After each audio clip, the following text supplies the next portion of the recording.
Sa usapin po ng Public Transport Modernization Program, nabalita natin last week, di ba? 86% na po ng mga driver at mga operator ay sumama na po sa konsolidasyon ng mga prangkisa. So sila ngayon ay papasok bilang mga kasapi po ng kooperatiba, no?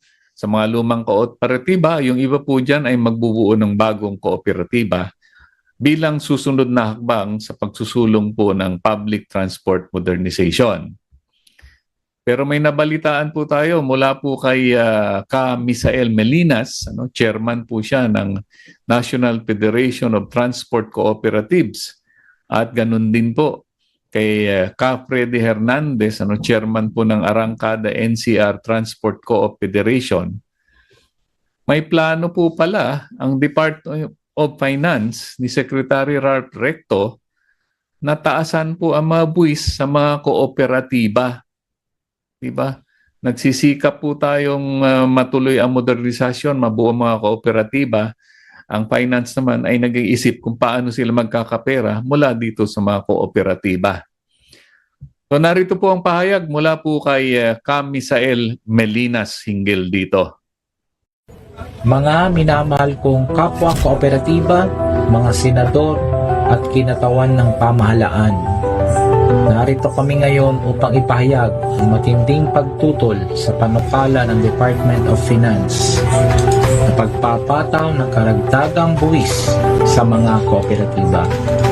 Bilang isang operator at driver ng jeepney, personal kong nasaksihan ang pagbabago mula sa tradisyonal na mga pampublikong sasakyan tungo sa pagmoderno ng mga ito sa ilalim ng Public Transport Modernization Program. Niyakap namin ang programang ito ng ating pamahalaan.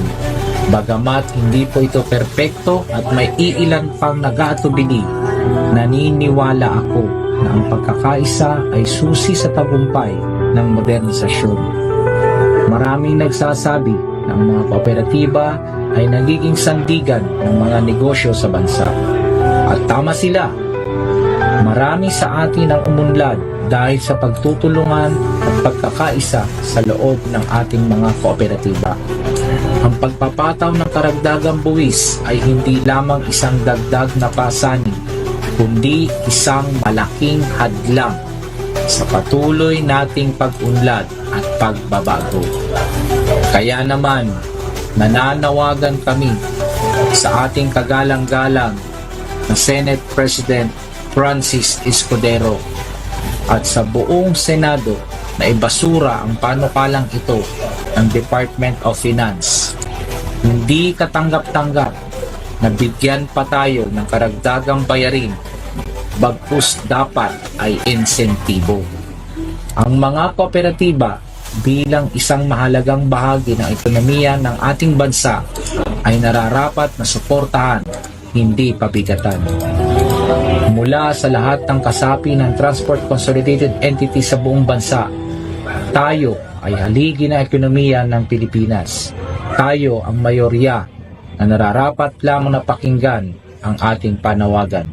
Ibasura ang panukala ng Department of Finance.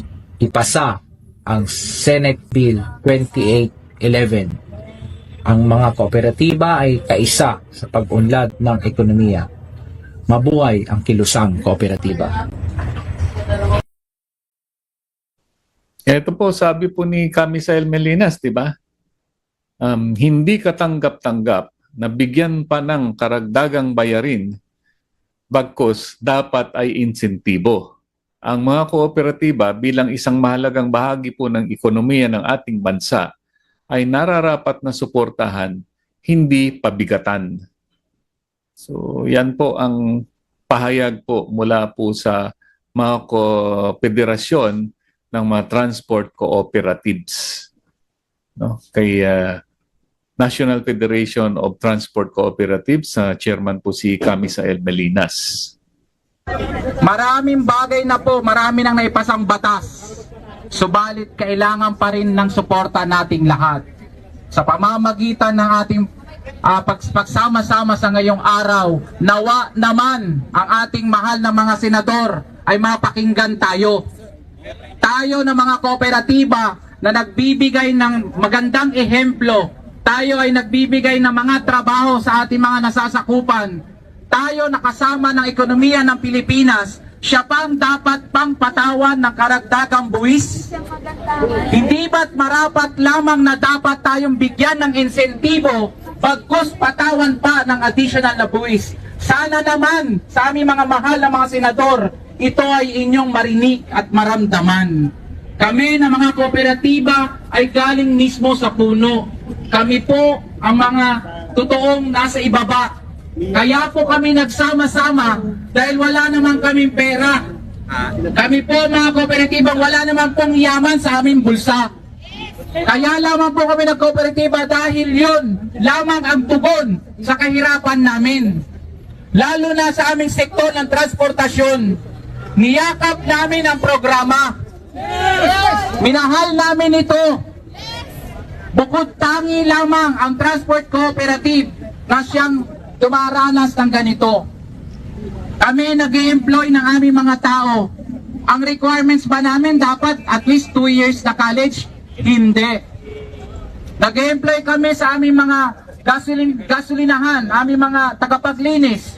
Nag-create po kami ng trabaho. Tumutulong kami sa pag-unlad ng ating ekonomiya. Pero ano ang inyong sukli sa amin?